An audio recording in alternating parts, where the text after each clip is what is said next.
Hey everybody, in this video I'm gonna be showing you guys how to add funds to Lyft Cash. So without any further ado, let's get started with today's video. So here are the instructions to how to add funds to your Lyft Cash balance on a mobile device in 5 steps.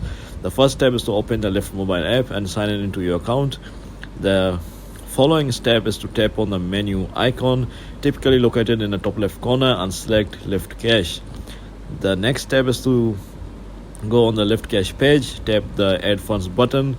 The following step is to choose your preferred payment method and enter the amount you would like to add to your Lyft Cash balance.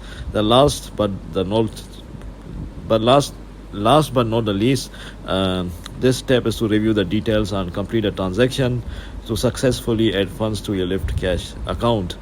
So this is how you do it, guys. If you found this video to be helpful, then thanks for watching, and I'll see you in the next video very soon. Peace.